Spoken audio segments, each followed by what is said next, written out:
On revient donc sur le plateau. Cette fois-ci, on va parler éducation, rentrée scolaire, y compris surtout à La Réunion. On voit ça dans Cosmo Réunionnais.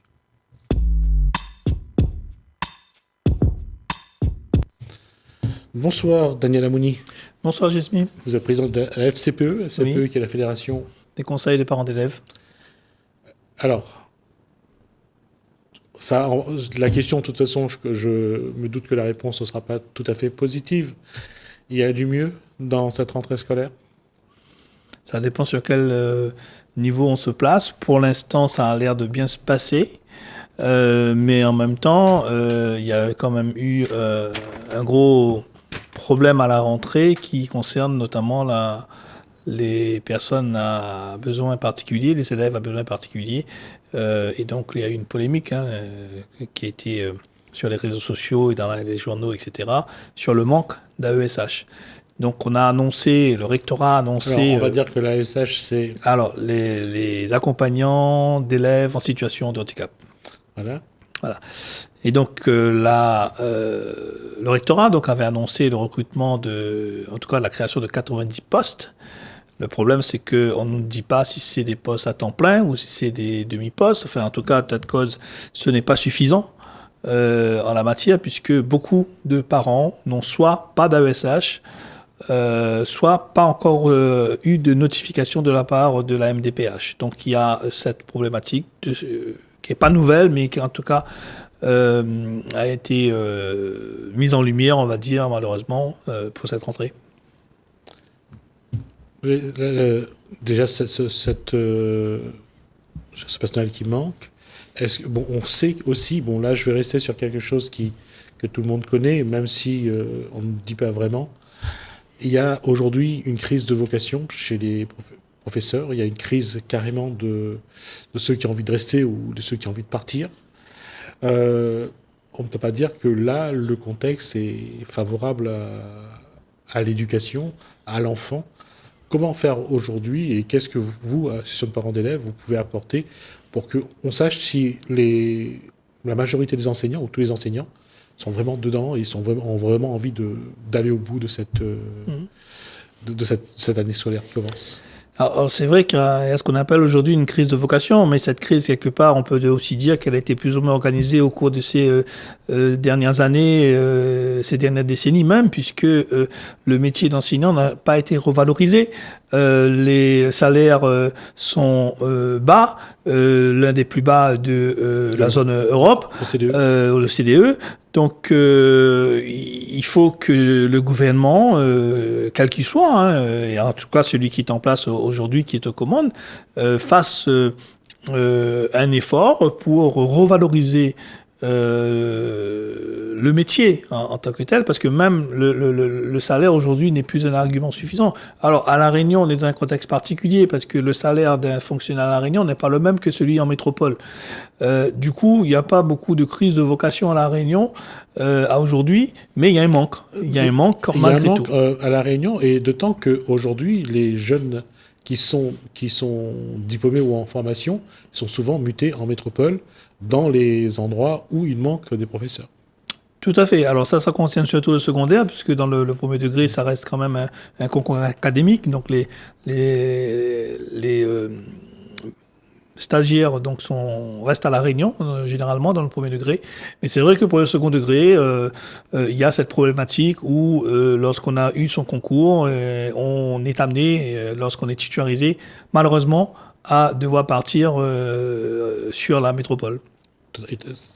Reconnaissons quand même que c'est un concours national. Donc, ceux qui arrivent dans ce concours savent déjà qu'ils sont à disposition de l'éducation nationale pour aller là où on a besoin d'eux. Oui, les stagiaires, ceux qui passent le concours savent que c'est un concours national et que donc ils doivent rentrer dans dans le mouvement des mutations et donc de répondre aux besoins sur le territoire national.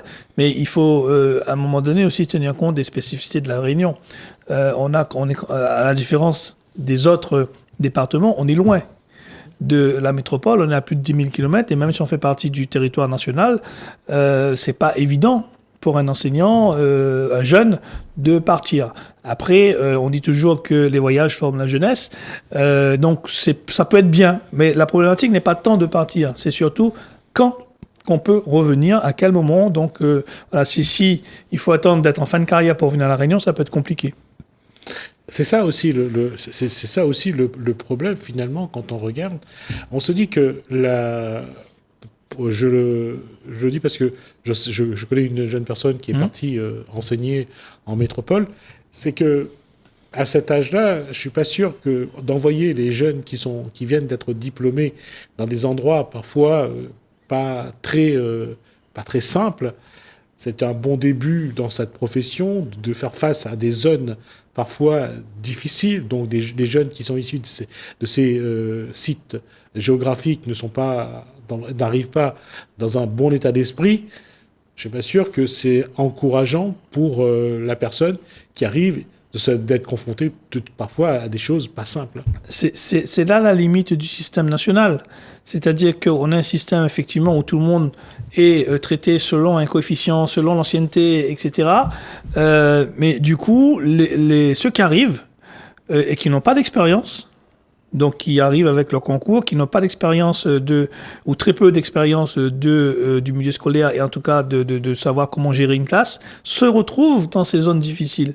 Alors que dans ces zones difficiles, nous avons toujours milité pour que ce soit des enseignants expérimentés qui soient en poste dans ces établissements-là.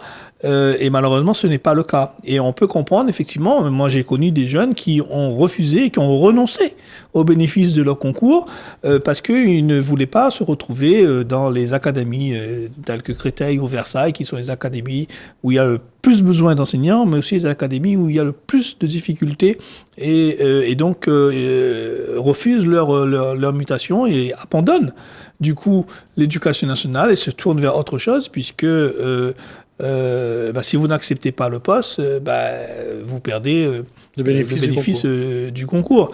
Et donc c'est là, il faudrait effectivement pouvoir peut-être mettre en place, et il faut y réfléchir, et nous, je pense que ça, c'est pas quelque chose qui relève, on va dire, de la FCPE en tant que tel, c'est un problème professionnel, entre guillemets, de gestion du personnel de l'éducation nationale, mais je pense que s'il faut apporter notre pied à la contribution pour améliorer le dispositif avec les syndicats, avec l'éducation nationale, nous pouvons y contribuer. Mais c'est vrai que ça reste avant tout un problème de gestion de personnel, et là c'est au syndicat de monter au créneau pour proposer peut-être un autre système qui tienne compte de ce manque d'expérience des jeunes et qu'on mute dans des endroits où on requiert plutôt des gens expérimentés. À La Réunion, la rentrée s'est passée dans de bonnes conditions. Tous les enfants ont été là où ils ont souhaité, et pareil pour les professeurs. Alors pour l'instant, nous n'avons pas encore eu de grosses remontées de problématiques, hormis la question, donc je disais tout à l'heure, du manque d'AESH. Le problème, ce n'est pas tant la rentrée, parce que le jour de la rentrée, sauf cas de force majeure, il y a un enseignant dans chaque classe. La problématique, c'est sur le long terme, c'est sur l'année scolaire, où les professeurs sont absents, soit parce qu'ils sont malades, soit parce qu'ils sont en formation, etc., ou jusqu'à l'année dernière, en tout cas, on n'arrivait pas à remplacer les professeurs absents. Donc ça, on va le voir sur l'année scolaire, comment ça va être géré cette année, et du retour que nous feront les parents par rapport à ça. Donc l'année dernière, il y avait une grosse problématique là-dessus, depuis ces 2 dernières années, voire même avant, mais ça a été amplifié avec la crise. Donc on reste quand même vigilant et assez soucieux, puisque on n'a pas plus d'éléments que ça. On a eu des postes de créer, mais est-ce que ça sera suffisant ou pas? On le verra au cours de l'année. Et puis s'agissant des parents, oui, il y a quelques parents qui ont souhaité ou qui souhaitent inscrire leur enfant dans un autre établissement, qui n'ont pas eu gain de cause. Et donc on va voir si on peut améliorer et trouver une solution pour ces parents-là. Alors la question, c'est quand on regarde, on voit que ces 2 dernières années, là on arrive sur la 3e année, il y a eu 2020 le Covid, il y a eu 2021 le Covid, 2022 Ça s'est plus ou moins tassé, mais il y a une chose, avant on savait pas trop ce qui allait se passer. Aujourd'hui, on ne sait plus du tout ce qui se passe. Aujourd'hui, on a le sentiment qu'il n'y a plus rien. Il y a plus le sentiment. En tout état de cause, il y a quand même un protocole qui a été mis en place, mais qui est un protocole qui est valable pour tout le monde, hein, qui est tout simplement le respect des gestes barrières. Mais c'est vrai qu'il n'y a plus cette obligation de port du masque, il n'y a plus l'obligation de vaccin. Enfin, aujourd'hui, on est revenu, selon le gouvernement, dans une situation de fonctionnement normal. Et tant mieux si c'est le cas, et tant mieux pour nos élèves, surtout, qui ont beaucoup souffert de cette crise. Et tant mieux si nos enfants peuvent donc aller sereinement à l'école, retravailler dans de bonnes conditions, parce que la crise a fait des dégâts. Mais on entend moins parler effectivement de pandémie, mais a priori le virus est toujours là, donc il faut rester vigilant. Et ben là, de toute façon, nous sommes tributaires des décisions qui seront prises par la préfecture. On est tributaire aussi des chiffres, parce que si jamais les chiffres explosent et qu'ils sont obligés de fermer des classes de nouveau et il y a beaucoup de contamination, il n'y aura pas d'autre solution que de fermer les classes. Bah, aujourd'hui, oui. Nous, depuis le début de la pandémie, on l'a dit à plusieurs reprises qu'il fallait apprendre à vivre avec le virus, de tirer les leçons de ce qui s'est passé. On n'a pas le sentiment aujourd'hui que les leçons ont été tirées parce que on fonctionne de la même façon. Il n'y a pas eu de changement, de proposition, d'adaptation. Et donc forcément, si demain il y a une nouvelle crise, on va se retrouver dans la même situation. Ce qui nous amène à dire que, je ne dirais pas que c'est aléatoire, mais en tout cas c'est une hypothèse qui est plausible, même s'il n'est pas souhaitable, il reste plausible. Est-ce que aujourd'hui, le corps enseignant a retrouvé ses bonnes vieilles habitudes et est reparti dans une posture professionnelle qui va permettre de retrouver un petit peu cette façon de fonctionner d'avant? En tout cas, nous espérons que tous les, en tant que parents, hein, bien sûr, que tous les moyens et tout soient mis en œuvre pour que nos enfants donc retrouvent cette sérénité, retrouvent cette ambiance qui était là avant, et peut-être même l'améliorer. En tout cas de cause, il y avait des difficultés avant, il y en a eu pendant, il y en aura après, puisqu'aujourd'hui, encore une fois, on ne voit pas les moyens venir. On a annoncé 3,5 milliards, mais ça concerne beaucoup le périscolaire, pas tant le scolaire. Et la revalorisation des salaires des enseignants, ce qui est une bonne chose. Mais en termes de moyens, il n'y a pas plus de moyens que là. La Réunion, je rappelle, reste quand même la dernière académie de France devant Mayotte. Donc, et ça fait des années. Donc, il faut se poser les bonnes questions pour savoir comment sortir de cette dernière place. Et c'est effectivement en travaillant avec les enseignants, en travaillant avec les parents d'élèves qu'on va peut-être pouvoir avancer des choses. Mais si le gouvernement ne suit pas et si le gouvernement n'apporte pas des moyens, alors quand je parle de moyens, c'est pas forcément financier, mais c'est surtout des moyens humains, mais pas seulement que des enseignants. Il manque de, je dis, AESH, il manque des infirmières, il manque des médecins, il manque des psychologues, il manque un peu de tout. Et c'est là où le bas blesse. Et le psychologue, c'est ce que, j'allais dire, la plupart d'entre nous a besoin après ces 2 ans de pandémie. Et on voit bien qu'il y a un malaise. Mais tout le monde dit il faut faire quelque chose, mais on n'a pas l'impression que ça se débloque. Il y a des études qui commencent à sortir et qui démontrent qu'effectivement les enfants ont subi des préjudices tant moraux que dans leur scolarité. Et aujourd'hui, lorsqu'on écoute Madame la rectrice qui à la rentrée a annoncé que tout allait bien, que tout va bien, que tout est fait pour, et ben nous demandons qu'à voir qu'effectivement que tout va bien. Donc cette année s'est passée sous le signe de la bienveillance. Nous, ça fait des années que nous disons que l'école doit être bienveillante, donc qu'on s'y mette enfin au niveau du rectorat et qu'on demande à l'ensemble des établissements de se mettre en mode bienveillance. Ça ne peut que aller dans le bon sens pour nous, mais encore faut-il que tout le monde joue le jeu, parce que on a tendance à oublier, à parler, pendant ces dernières années, parler que virus. On a oublié les autres problématiques. En tout cas, on en parle moins. Le harcèlement scolaire, les chèques scolaires, les décrocheurs, etc., etc. Donc, il y a beaucoup de sujets sur la table. Donc, le manque, encore une fois, de personnel dans les établissements. On a recruté une infirmière pour cette année. C'est le seul poste qui a été créé au niveau médical. Un poste, un ou une infirmière. On sait bien que les besoins sont beaucoup plus conséquents. Pas de médecins recrutés, pas de psychologues recrutés. Et voilà, donc le harcèlement, c'est une question qui inquiète les parents. Mais c'est aussi un sujet qui fait débat au niveau national. Mais il n'y a toujours pas... on a parlé d'une loi à un moment donné, mais ils n'ont toujours pas réussi à sortir quelque chose, à trouver un cadre pour justement gérer ça. Et souvent, c'est un paradoxe de ce que je vais dire, mais souvent on pointe du doigt les adultes, que ce soit le responsable de l'établissement scolaire, que ce soit des enseignants ou des éducateurs qui, selon les parents, sont certains parents, et pas tout le monde, hein. Je veux dire, il y a quelques-uns qui sont pointés du doigt, je rectifie ce que je viens de dire, on a vu des responsables et des éducateurs pointés du doigt par des parents en disant qu'on a dénoncé et que eux, ils ont tout fait pour éteindre, mettre sous cloche pour pas que ça se sache. C'est ce qu'on a appelé le pas de vague à l'époque.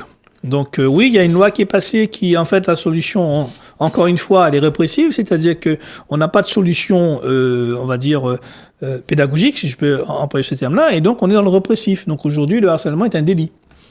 Oui. C'est la loi. Mais qu'est-ce qu'on met derrière comme moyen pour éviter qu'on aille jusque-là dans le cadre de la prévention? On voit pas grand-chose. Alors du coup, nous, parents d'élèves, FCPE, nous prenons nos responsabilités en tant que parents d'élèves. Et nous allons organiser une semaine en mois de novembre, du 14 au 19 novembre, une semaine sur la lutte contre le harcèlement scolaire.